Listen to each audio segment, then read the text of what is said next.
मदू वनसल्ली अला रसूलिहिल करीम पाउज़ बिल्लाहि मिनश शैतानिर रजीम बिस्मिल्लाहिर्रहमानिर्रहीम। सूफ़ी अरशद महमूद चिश्ती आपकी खिदमत में हाज़िर है। बंदयाल साहब और डूबता सूरज, रजीम चेंज और 15 मई पर बुज़दिलाना फ़ैसले।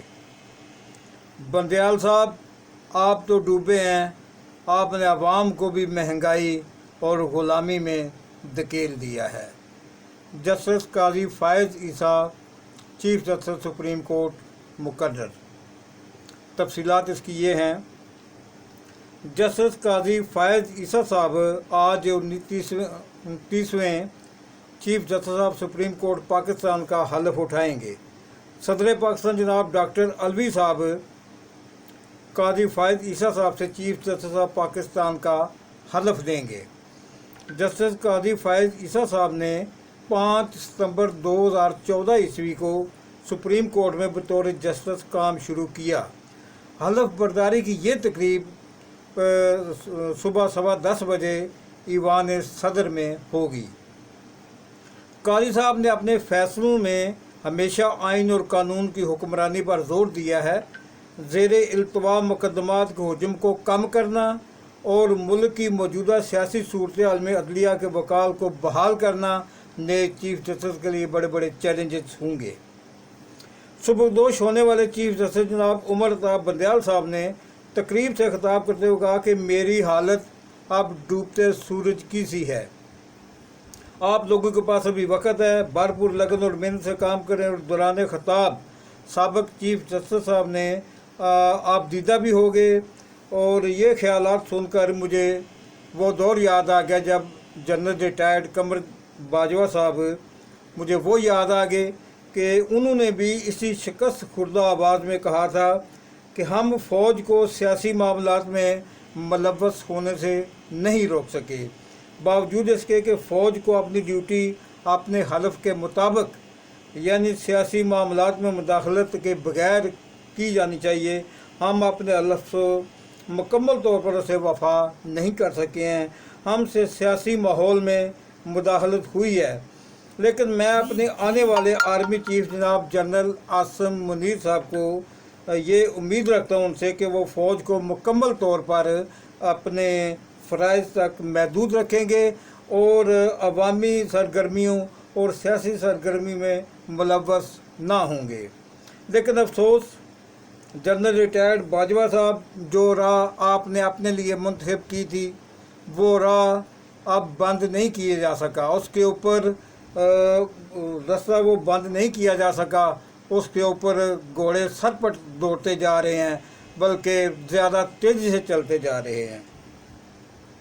इसी तरह साबिक चीफ जस्टिस सुप्रीम कोर्ट जनाब उमर साहब बंदयाल साहब ने इंतहाई दिल गिरफ्तार अंदाज में आज कहा कि मेरी हालत अब डूबते सूरज की सी है। रजीम चेंज रात को 12 बजे अदालत को खोलना और 15 मई को इलेक्शन ना करवाने वाले ज़िम्मेदारों के ख़िलाफ़ कार्रवाई ना करना और अदालत का जो मबूस अदालत को करके रख दिया गया था, जो अदालत को मफलूज करके रख दिया गया था और अदालत के जो मेन गेट थे उनके ऊपर कब्ज़ा कर लिया था जिन लोगों ने, उनके ख़िलाफ़ कार्रवाई ना करके आपने एक नाकाम चीफ जस्टिस की हैसियत से आपको हमेशा याद रखा जाएगा। आज अगर पाकिस्तान महंगाई, बेरोज़गारी, अफरात-ए-ज़र, एस्टेब्लिशमेंट का कड़ा कंट्रोल, साबका PDM हुकूमतों के जुल्म सितम और लूट खसूट का ज़िम्मेदार अगर किसी एक शख्स को करार दिया जा सकता है तो वो एक शख्स जनाब उमर अताब बंदयाल साहब, वो एक शख्स आप ही हैं जिन्होंने एक मकबूल और एक पॉपुलर हुकूमत को ख़त्म करके उसकी क़यादत को हटाकर मुजरमों को एक गिरोह को हुकूमत पर कब्ज़ा करने का मौका दिया।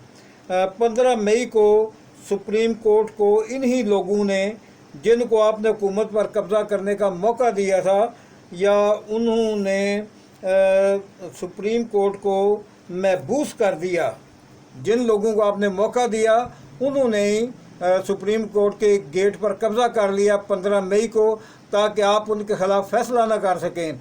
अगर आपने उनके खिलाफ़ फ़ैसला किया तो वो यकीनन आपके ऊपर चढ़ाई कर देते और आपको दिन में तारे नज़र आ जाते।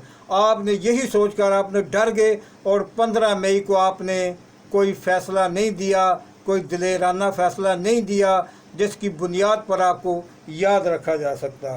वो लोगों ने मेन गेट पर और सुप्रीम कोर्ट के मेन गेट पर कब्ज़ा कर लिया और आपके खिलाफ़ जो मुग़ज़लात बयान की, अफसोस कि आपने कोई एक्शन ना लिया, बुज़दिली का सबूत दिया। अगर आप में थोड़ी सी अहमियत व गैरत होती तो आप दो में से कोई एक काम ज़रूर करते, या तो आप जैसे भी हालात थे इन लोगों के ख़िलाफ़ एक्शन लेते, इनको अदालत में बुलाते, इनको डिसमिस करते और इनको सज़ाएँ सुनाते, इनको जुर्माना किया जाता और हुकूमत से बेदखल कर दिया जाता, तो यकीनन आपको, आप जैसे भी हालात होते आपको एक दिलेर जज की हैसियत से याद रखा। या फिर अगर आप ये नहीं कर सकते थे, एक दूसरा भी बाइज़्ज़त रास्ता था जिसके ऊपर चल कर आप अपने नाम को हमेशा के लिए अमर कर सकते थे, और वो था इस्तीफ़ा दे देते। आप इन हालात में आप इस्तीफ़ा दे देते, आपका नाम शानदार रूप से लिखा जाएगा कि अगर आप अपनी ड्यूटी नहीं अंजाम दे सकते तो आपने इस्तीफ़ा दे दिया, आप हुकूमत से पीछे हटते। ये भी एक बाइज़्ज़त तरीका था, लेकिन अफसोस आपने कोई भी बाइज़्ज़त रास्ता अपने लिए नहीं चुना और आपने वो रास्ता चुना जो आपको इज़्ज़त नहीं दे सकता। आप डूबते सूरज हैं, आपने कहा कि मैं डूबता सूरज हूँ, आप डूबते सूरज हैं, लेकिन आपने इस कौम को भी डुबो के रख दिया है। आपने इस कौम की जड़ों को खोखला कर दिया है। आपकी वजह से आज ये कौम गुलामी की जंजीरों में जकड़ी जा रही है। इस कौम को गुलाम बना लिया गया है और गुलामी की जंजीरों को मजबूत किया जा रहा है। महंगाई और देखें पेट्रोल की कीमतें कहाँ पर हैं, गैस की कीमतें, बिजली की कीमतें, खाने पीने की जो आम चीज़ें हैं वो गरीब आदमी के लिए मुहैया करना मुश्किल हो गया है। 6 खुदकुशियाँ इस महंगाई से हो रही हैं। वो शख्स जो बिल हाथ में पकड़ करके रावलपिंडी की पुल के ऊपर से छलांग लगाई, वो ज़िम्मेदार उसके आप हैं, वो मर गया। 6 बंदे और भी इस तरह मर गए हैं। और ये महंगाई और इस कदर बुरे हालात अगर पाकिस्तान आज शिकार है तो इसके लिए सिर्फ़ और सिर्फ बंदियाल साहब आप उसके लिए ज़िम्मेदार हैं। आपकी इन अहकामात की वजह से रात को आपने 12 बजे अदालत लगा कर जिस तरह आपने इमरान हुकूमत को चलता किया, और शहबाज शरीफ जिसको उस दिन फ़र्द जुर्म उसके ऊपर आयद होनी थी, आपने उस दिन उसको वज़ीर आज़म बनने का मौका दे दिया। आप डूब गए हैं, लेकिन आपने इस कौम को भी डुबा के रख दिया है। आपने महंगाई और लाकानूनीत के गड्ढे में हमको फेंक दिया है। आपने हमें ग़ुलाम बना दिया है, हम ग़ुलामी की जंजीरों में जकड़े गए हैं। और यकीनन सही बात यही है कि आपने अपने ही माथे पर एक ऐसा कलंक का टीका लगा लिया है कि शायद ये कौम अब पता नहीं कब तक ग़ुलामी की जंजीरों में जकड़ी रहे, ये कौम पता नहीं कब तक इस अजाब में जकड़ी रहे। हो सकता है ये कौम आज़ाद हो भी या ना हो, लेकिन आपके चेहरे पर जो कलंक का टीका लग चुका है, आप उसको चनाब के पानी से भी धोना चाहें ना तो आप नहीं धो सकते। आपने कोई ऐसा दिलेराना फ़ैसला नहीं किया कि जिसकी वजह से इस मुल्क में इस्तेहकाम आता। आहर बार एक ने फ़ैसला आपने किया कि रिव्यू का जो पटिशन थी उसमें आपने वो जो शहबाज शरीफ और लोगों ने जो तरमीमात की थी वो आपने कल अदम कर दी। ये अच्छी बात है, लेकिन इससे मुल्क में कोई तब्दीली आने वाली नहीं है। तब्दीली आने वाली थी जब आपने रात को 12 बजे अदालत खोली, उस वक्त आपने गलत फ़ैसला किया। तब्दीली आने वाली थी जब 15 मई को आप हुकूमत को चलता करते, इस बुनियाद पर कि उन्होंने आपका हुक्म नहीं माना तो आपको याद किया जाता। लेकिन अफसोस आपने जो इस कौम को आज़ाद करने का टाइम था उस वक़्त आपने दिलेरी का मुजाहरा नहीं किया। आपकी बुज़दिली की वजह से आज कौम जंजीरों में जकड़ी गई है, तो इसके लिए सवाए आपके और कौन ज़िम्मेदार है। काइंडली इस चैनल को सब्सक्राइब कर लें। बहुत शुक्रिया। अस्सलाम वालेकुम।